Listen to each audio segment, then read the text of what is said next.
Hello, welcome to the Creative Writing Life podcast. I'm Justin Sloan. And I'm Paul Zeideman, and I'm quite happy to introduce our special guest today, writer and all around businessman extraordinaire, Chip Street. Chip, thanks for joining us today. Thank you guys, and it's exciting.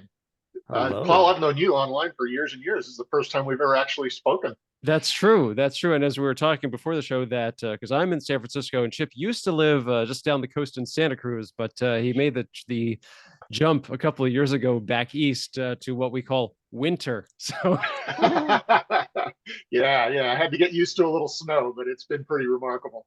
that's Nice. cool. And you're actually on one of our first video episodes. So we're Oh, actually just started that recently. We should have been doing it the whole time, but we wanted to look however we felt like and not worry about it. So now we got to look all pretty with my hair. Yeah. well, from the waist up, anyway. Yeah. All right. Do you want to jump right into our what we've been watching or listening to, and then we'll do some introductions? Sure, sounds good. So what we do is we discuss anything we've been reading or watching lately, and I will go first. It was sitting around the house through Netflix for a couple of weeks, but finally got around. We watched this great movie with Humphrey Bogart called "We're No Angels." I want to say 1956, but I'm not entirely sure. But it's Humphrey Bogart, Peter Ustinov, and the illustrious Aldo Ray. Now, it's a weird thing. It takes place on Devil's Island, and they're escaped convicts, and they kind of get into the good graces of this shopkeeper and his family, and they're just nice people.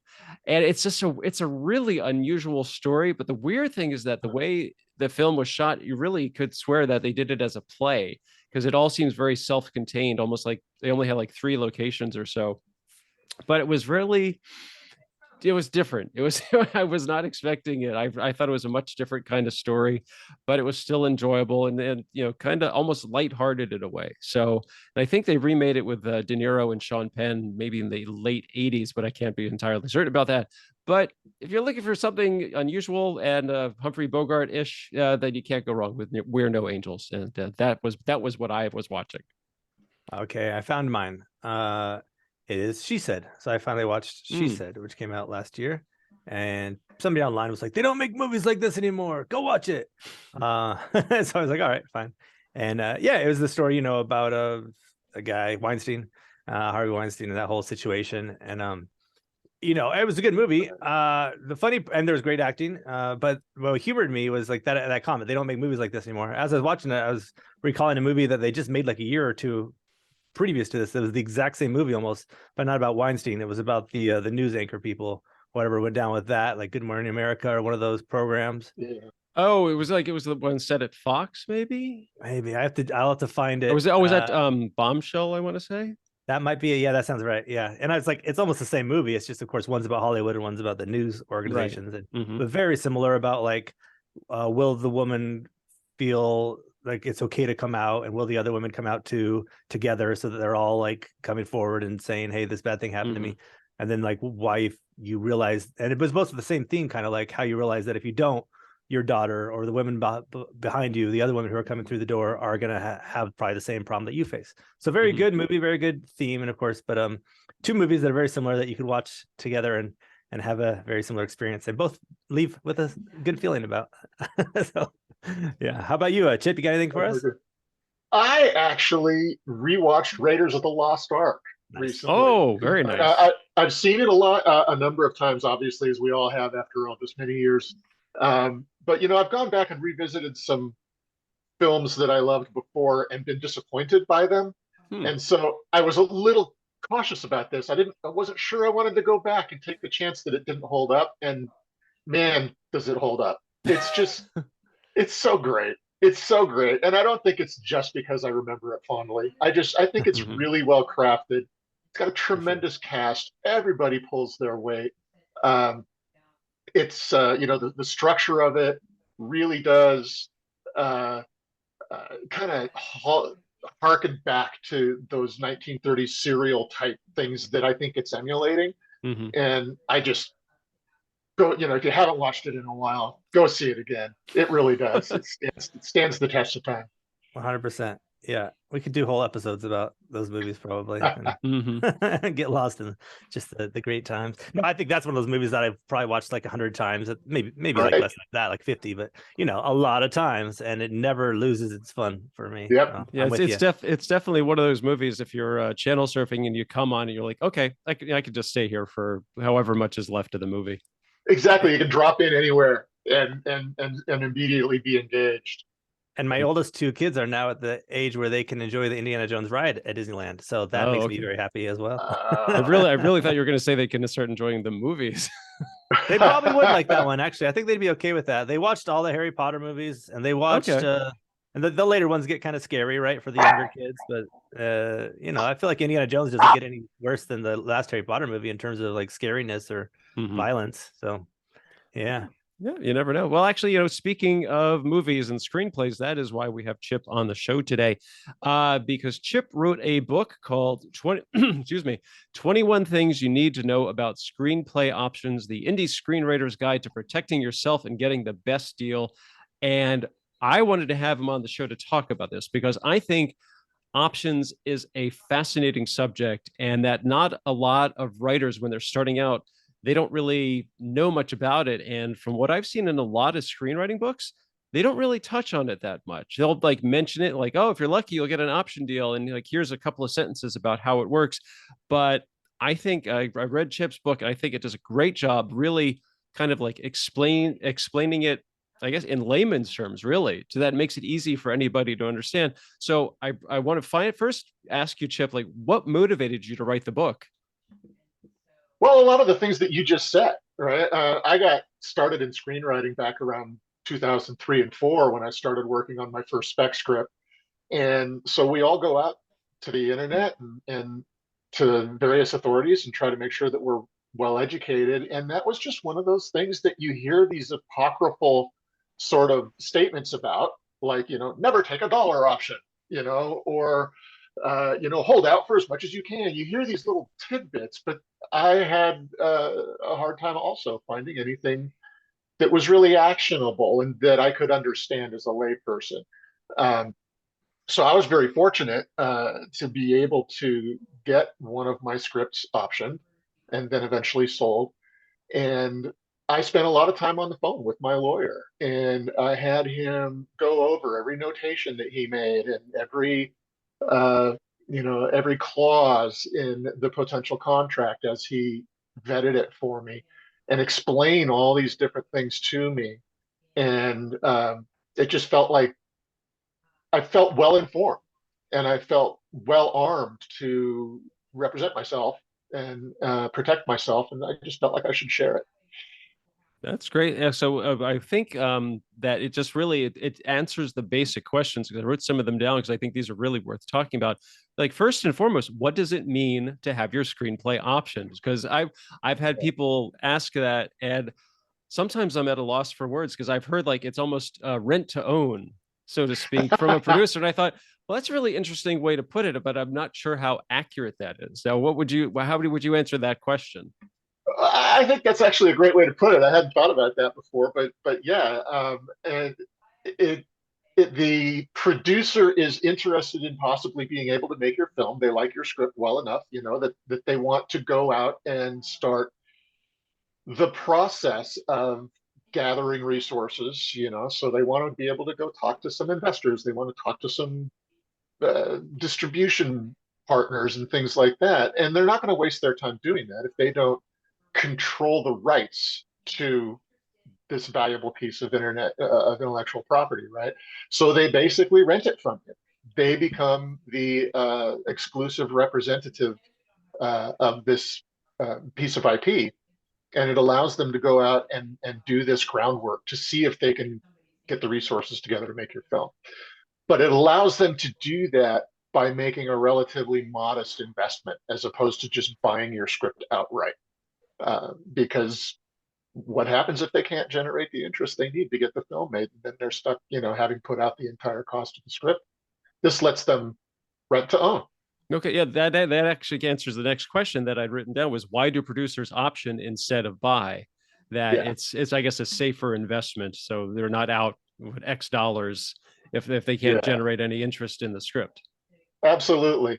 And it helps them spread their resources around. I mean, let's just use some round numbers just for fun. But if you've got $100,000 to invest in some IP to establish your production company, right, and give you some things to be out there trying to launch, you can spend $100,000 on one script and hope that's the one that flies, or you can spend 10,000 to purchase it, or you can spend $5,000 or $10,000 to just option 10 or 20 scripts, and now you've got a much broader portfolio of intellectual property that you control the rights to, that gives you a better chance of gaining the interest of, again, investment partners and distribution partners and things like that. There was another great question, because I think you had like 10 basic questions a writer should ask. This is all part of the book. Should you do it? I think that's it's so to the point. Like, because I've been one of those people. Oh, I optioned a script, and yes, it was for $1, and the contract lasted a year. It expired, and the guy wasn't interested anymore. It's like, okay, well, but at least I can say I was an option screenwriter. So the question is, should a writer, like, what factors should they take into consideration when someone says, "Hey, I'd like to option your script"? I think it's important to note that this book was particularly written for independent screenwriters like yourself, like ourselves, and generally working with smaller independent production companies, right? So we're not talking about WGA writers working with studios or big independent production companies that might be WGA signatory. So we're really talking about guys like us working with smaller independent producers who may or may not have access to the people, the money, the resources, the distribution partners to really get things off the ground.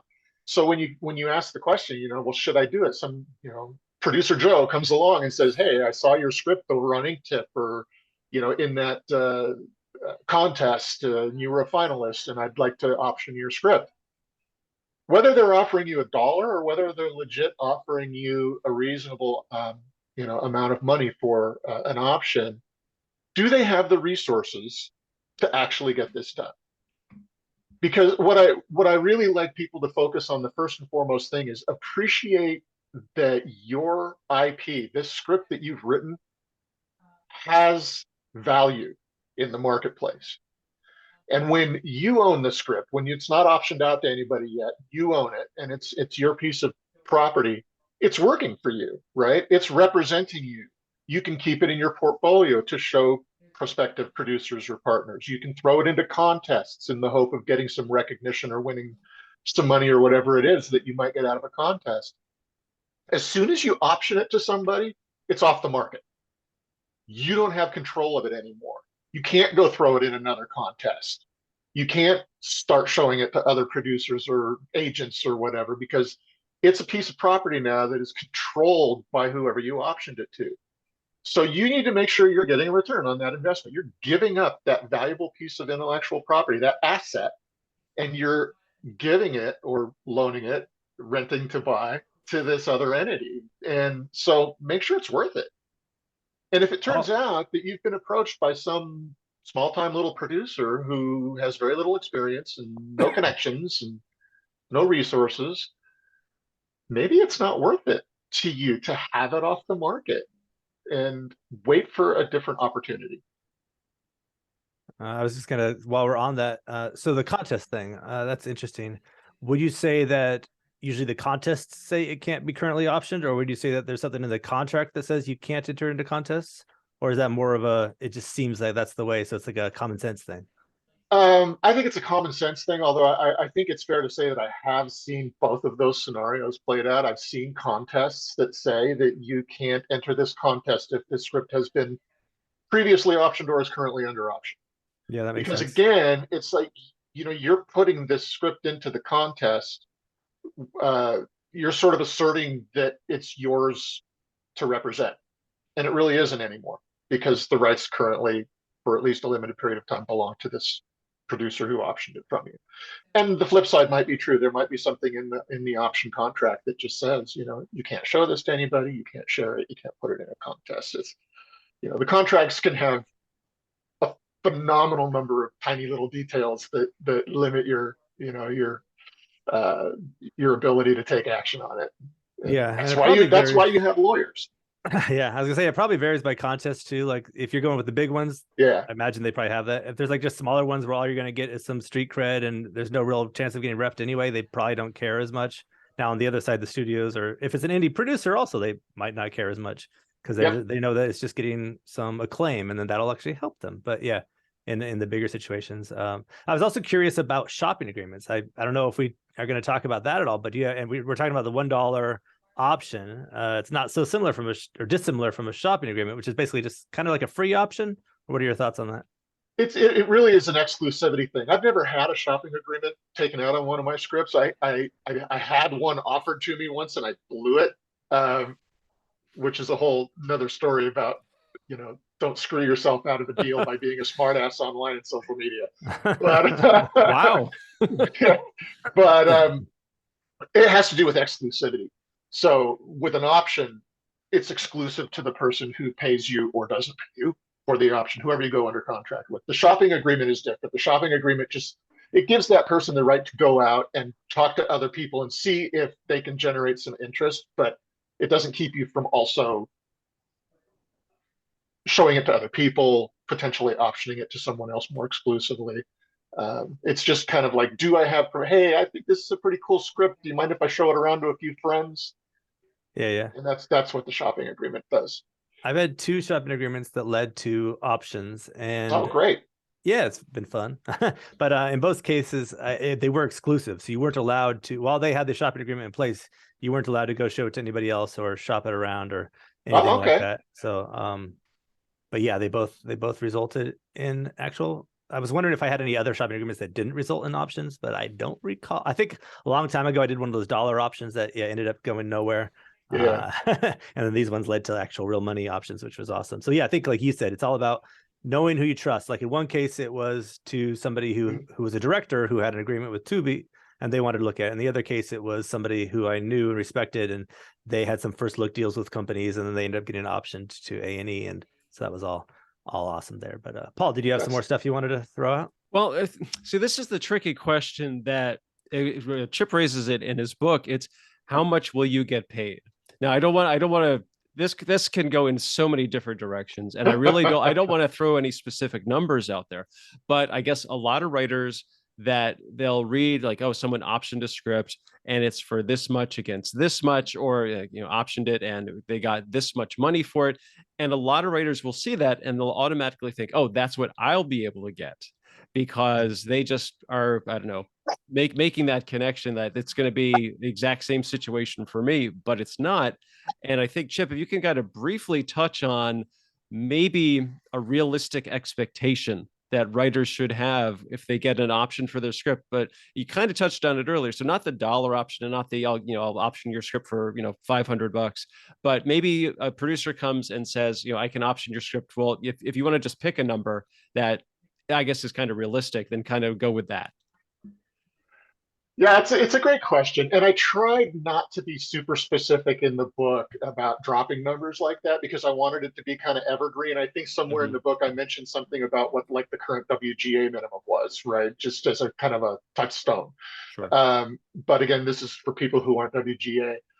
But the rule of thumb is that the script has a value of around 2.5 or 3% of the overall production budget. That's kind of like this rule of thumb, right? So, and I'm terrible at doing math in my head, so I don't want to embarrass myself, but you can imagine what that works out to. So if you are working with you've got a little single location script and you option it to some small independent producer and they're going to make this thing for $50,000 or $500,000, 2.5% of that isn't a lot of money, right? It's $1,500 or it's $5,000. I mean, that's the sale price, not the option price. But they don't want to buy it from you right away. They want to option it from you. So what you're going to get is, in general, 10% of whatever that future purchase price is. And the thing to remember about the option is that all of these numbers are defined in your final contract, right? So It's not like, well, we'll buy it from you and we'll figure out what that price is later when that happens. That's stipulated in the contract. So they know we are going to purchase this for $100,000. We're going to give you $10,000 as the option price. And if we end up exercising the option down the line, we are able to gather all the resources together and everything to actually make this film, then we'll pay you the other $90,000. So the $10,000 option is a down payment, right? But it's yours to keep if the option falls through. So yeah, I usually tell people to consider 2.5 or 3%. But when you're looking at really small indie productions, I also like to, I really want, you want to be a partner in the production. You don't want to cripple a small, low budget production by asking for too much. And if you've got a really great little single location script that you're not super married to and in love with, and somebody wants to make it, and they've got 50 grand that they got from some dentist somewhere who wanted to be in the movie business, don't cripple them by saying, no, I have to have 10 grand. That's 20% of the budget. Like, don't do that to them. Let's get your movie made, right? So be reasonable, be a good partner. I don't know if that answers your question really, No, but no, it does. I think it gives a lot of people hopefully something to think about, because again, sometimes they'll hear the word option and then all immediately dollar signs will appear in their eyes, and then they'll just like thinking about when I can buy that house in the Hollywood Hills. This is just the start. So the last thing I want to talk about, then I'll throw it to Justin, is that you mentioned it right at the outset that the best piece of advice you can get, especially when it comes to if you get the option of optioning your script, is to get an entertainment attorney. 100%. Yeah. I was fortunate, that I stumbled into this whole thing with actually the very first screenplay that I ever wrote. I was working as an art director on a small independent film, and the producer heard that I had a script. And so he asked to see it. I was very fortunate that he read it and he liked it and he wanted to option it. And when you have an option or an offer of some kind in hand, that's the best time to go looking for certainly an agent, but even an attorney, because good attorneys are busy and they want to work with successful clients who have promise of growing into more successful clients so that they can charge them more. So when you can go to an attorney and you can say, I have an option offer in hand or a purchase offer in hand, can you help me? They're much more likely to return your call. So I got very fortunate in that sense. And then again, we all have social media working in our favor, right? We all know other screenwriters, some of whom have lawyers and agents and other people who they can connect you to. So reaching out, and that's what I did. I reached out to another screenwriter who had a great attorney, and I just said, "Can you make an introduction for me?" So yeah, they're going to watch every dotted I and crossed T. They're going to do everything they can, and they're going to ask for more than you need. That's one of the things I think I mentioned in the book. I mean, like my attorney was asking for things like, well, should this film get made and end up in film festivals around the country, Chip needs to get free tickets to all of them, and you need to fly him first class to all the festivals. And God, please take that stuff out. What I care about is the price. I care about first right of refusal on future, rewrites or sequels and whatnot. I want to protect my credits. Like, I don't care about first class tickets to film festivals. Pull that stuff out of there. But they'll be watching for that. So, can we go more into go ahead. I was just saying the first right of refusal. Can we go more into like what that is and how that part works? Yeah, I think the first right of refusal is fun because it's coupled with this other piece, which is the possibility of getting paid not to write. So if you get first right of refusal, obviously, with them on both rewrites and then on follow-on projects. So when they take the option on the script, they're optioning it in its current state, and you're not under any obligation to continue tweaking on it and making edits on it and whatnot for free, because they've they've spoken with a potential distributor who says, we think movies with female leads might sell better today than movies with male leads. So can you flip flop all of the genders or something for us? Like, you're not under any obligation to do any of that kind of stuff without getting paid for it. So you want the first right of refusal on those rewrites because you don't want them to go to someone else necessarily to come in and start working on your script and making changes. You want to get paid to do that. And then the other thing is follow-on projects. If there's a sequel, so it does really well, if there's a sequel, you want the first right of refusal to write the sequel. But it's your right to refuse it, right? It's in the name. So let's say that the film does well and they come back to you and they say, hey, we want to make a sequel to this film and we have to come to you because you have the first right of refusal. Do you want to get paid to write the sequel? You can say no, but you can have a stipulation in there that says if you choose not to take the rewrite, you still get paid half of what you would have been paid. So you're getting paid not to write. I forget exactly what the phrase is for it, but it allows you to say, let's say you did the option, everything went great, they got the resources, they bought the script for, again, big round numbers, $100,000. So your first right of refusal is, yes, I'll write the sequel for you, and it'll be floor minimum $100,000. You're not going to take less the second time around, right? But if you choose not to write the second film, you still get 50. You get half.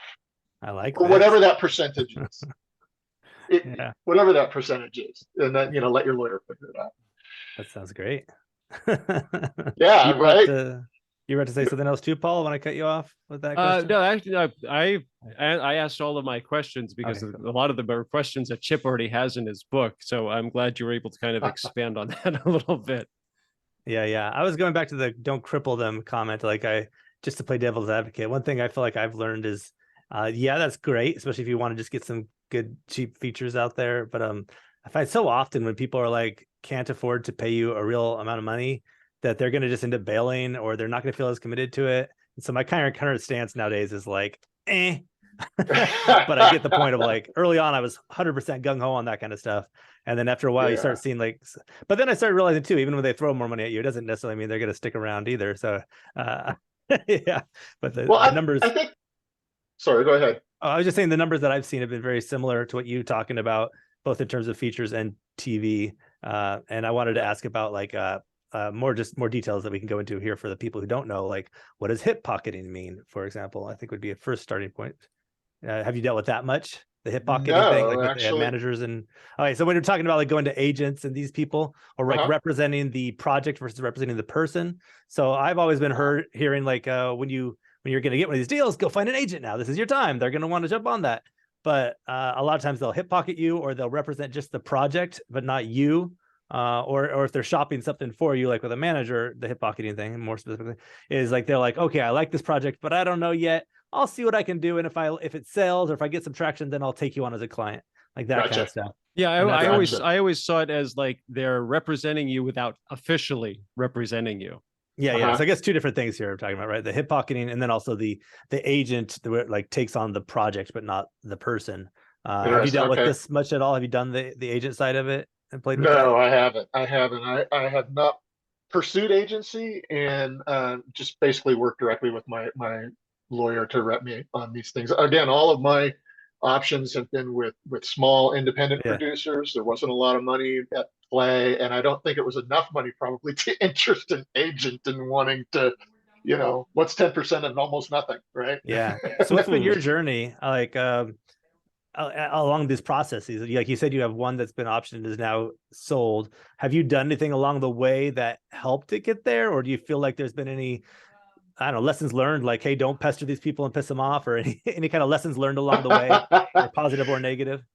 I wrote a blog post once, I think it's still out there somewhere, called "How I Sold the Very First Screenplay I Ever Wrote and How You Can Avoid the Same Fate." And the lesson that I learned out of that, the screenplay, I kept, it was my very first screenplay, and I was learning on it. And so I worked on it and worked on it and worked on it. And I rewrote it and rewrote it and rewrote it. And then I got advice from people, and I made changes based on their rewrites. Then I had this producer that was interested in it, and he actually asked me to do a lot of changes to it even before he optioned it, that I went ahead and did, because I was so happy to have the attention, right? You're getting the positive accolades. And it's like, oh, sure, you like my script, Mr. Producer. I'll do whatever I can to make you love it enough to option it. Mm-hmm. And the lesson that I learned is I just thought, if I had written, I rewrote that thing so many times that I probably could have written 10 scripts in the amount of hours that I put into Wow. rewriting this first script over and over and over and over again. It's painful. Yeah. And I just sort of felt like, write more scripts, and don't get so wrapped up in the idea of selling this one that you throw more time and effort at it, maybe than ultimately it ends up being worth to you in the long run. I think some of the things that we've been talking about in this conversation, when we talk about, is it worth it taking a low option? Is it worth it to do a dollar option? I think it depends on how many scripts you have in your personal portfolio of scripts, right? Like, I mean, if you've written 20 scripts and you've got some little, one location over here that you knocked out in a month, you might be less precious about it and willing to experiment with a smaller producer or give it away for a little less money than if you're a guy who's written 3 scripts. Yeah. Right. Then they're all precious to you. And you kind of like the idea of maybe letting one go and for not enough money, or maybe to the person who doesn't have as much mojo, is a little less attractive. Yeah. That's definitely been my experience. Like one that was sitting around for 7 years, somebody was interested in it. I was like, well, hell yeah, it's been sitting around for 7 years. What else am I going to do with that thing? What about any red flags? We talked about like if it feels like they're not going to do anything with it or something like that, you might want to avoid that situation. Do we have any ways? I'm trying to think if I do either, but like ways of kind of seeing when somebody might be one of these fraud producers who's not really going to do anything or is talking a lot of talk but has no walk. Do you have any thoughts on like red flags off the top of your head? Well, really, it's just, I mean, it's so great that we have the interwebs now, right? And social media, it's so easy to go and get not just IMDb Pro and see what else they've done, but they've got a website. They're probably on Facebook. They're probably on LinkedIn. You might be able to see all kinds of threads and conversations that give you a sense of what they're like to work with, for instance. So red flags, I think it just, for me, I guess, would be what I'm expecting to get out of it. If I want to see this thing get made, and I can go online and see that this person has a history of 8 projects that never went anywhere, that never got completed. I mean, that's the red flag for me. I don't worry too much about, I mean, what would the red flag be? Like, somebody taking my script and never giving it back to me, right? I mean, it's like, it's a virtual piece of property. You've always got it. No, I think that's a great answer. Like doing your research is a good answer. And then if they have never done anything, maybe if they have done like 2 or 3 projects, but they're all rated like 1 out of 10 stars or something, then you might be like, I don't want that on my record. Which is another good question though. Like when you're doing this, do you worry about the quality of the thing after the fact? Are you going to be an excited produced screenwriter regardless of the quality? Do you have thoughts on that? I've worked on films in other capacities, on smaller films, indie films of various sizes, right? So I've worked as an art director. I've worked in props. I've been in front of the camera a tiny little bit. And one of the things that's frustrating about those experiences is that a lot of the times these movies just aren't that great. And I mean, even some movies with big names. I did some prop work on a movie that had like Hayden Panettiere and oh shoot, I can't think of his name now, but it doesn't matter. I don't want to waste time. It had some big names in it, and I saw the movie afterwards, and I thought, how the heck did you get this cast involved in this piece of garbage at all? Yeah. So there's my experience on the production side has sometimes been really frustrating, because it's like, I don't want to show this to my friends. I don't want anybody to see this thing. I don't want my name on the credits. And I think the same thing would happen with a script. I'd be bummed if somebody took one of my scripts and just turned it into some sort of, Disney Channel level, I don't know, something that I wasn't very proud of. There's some good stuff on Disney Channel. How dare you? Yes, I know what you mean. But yeah. That was my experience with acting. That's why I stopped acting. I was in one of these things, and it was like my first feature credit, I think. And I just was like, oh my God, if this is my path, I'm done. I'm gonna go be a writer instead. Yeah, for me, it matters. It does. It matters how good it might turn out to be. Unfortunately, I haven't sold anything. The one that I did sell ended up the sad story in a nutshell is that the producer who eventually optioned and then purchased my screenplay, and he had everything lined up. He had a number of films that he had made successfully and gotten into distribution. Died in a motorcycle crash about 90 days after we closed the deal. Oh my God. So unfortunately, the rights to that script, well, unfortunately that we lost him. He was a good guy. Also unfortunate that the rights to the script remain with his heirs. A weird situation. Who don't have really the interest and resources to make the film. So sadly, it's probably never going to see the light of day. So they can't revert the rights back to you for that?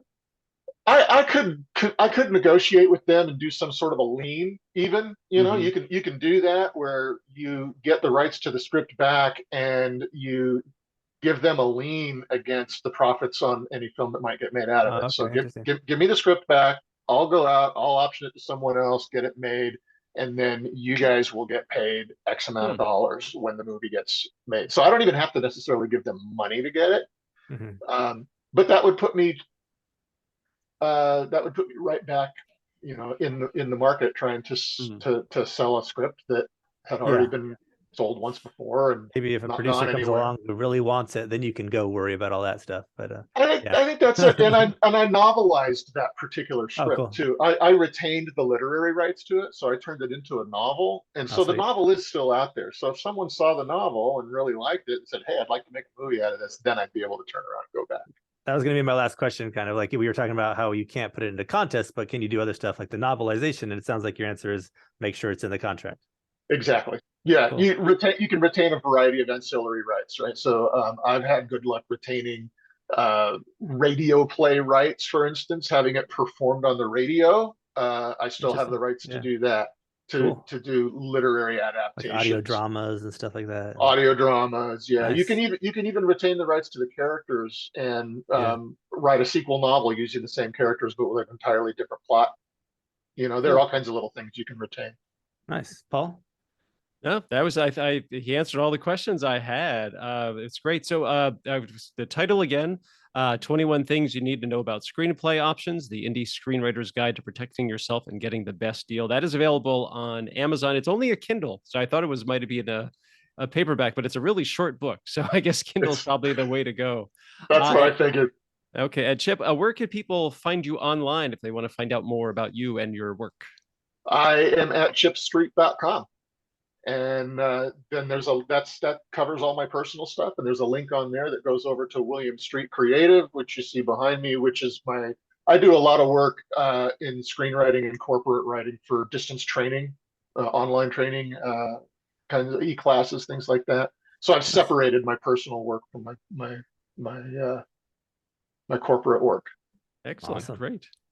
Yeah, this has been very informative and hopefully really helpful to a lot of writers who they know about options, but they don't really know about options.